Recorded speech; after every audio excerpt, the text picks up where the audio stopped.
السلام عليكم البنات، كي دايرين؟ كنتمنى تكونوا بخير ولقاكم هذا الفيديو باحسن احوال ان شاء الله، ويدخل عليكم هذا رمضان بالصحه والراحه ان شاء الله يا ربي يا ربي امين. المهم هنايا كما كتشوفوا معايا في المقادير، هنايا راه غادي نصاوب معكم عصير ديال الكورجيت، وكيجي بحال ديال لافوكو، كيجي الصراحه زوين واقتصادي.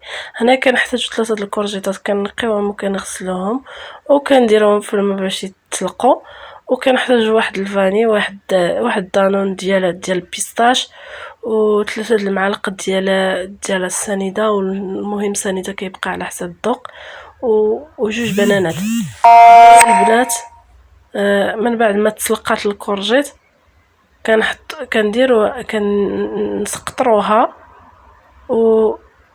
وكنزيدوا عليها الحليب ودانون وسنيده وواحد الفاني وجوج بنانات، وكنطحنوهم في مولينيكس ولا لو بغا ميكسور. المهم نتوما على حسب اللي عجبكم، يعني طحنوا فيه نتوما فاش كطحنوا العصير. انا بزاف كنطحنوا بهذا لو بغا ميكسور، كنطحنوا ديريكت في الكاس باش بلا ما ندير قوت الرواين مع هاد رمضان. تبارك الله عطا الله المعينات، هما فيهم البركه تبارك الله. وكندير هاد الطريقه باش ما نبقاش نروب بزاف ديال الماعن.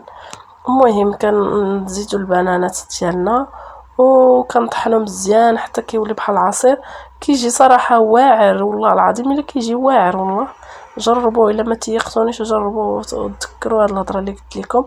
هنا كنطحن، من بعد هو الشكل ديالو كيفاش كيجي بحال العصير ديال لافوكا، حتى في المذاق كيجي رائع بزاف والله العظيم.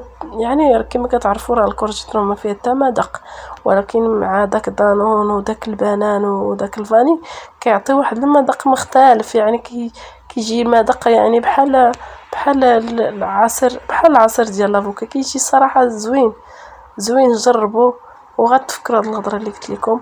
وكنتمنى يعجبكم الفيديو ديالي، وكنتمنى نكون خفيفه على قلبكم، ودعموني باللايك ديالكم والاشتراك.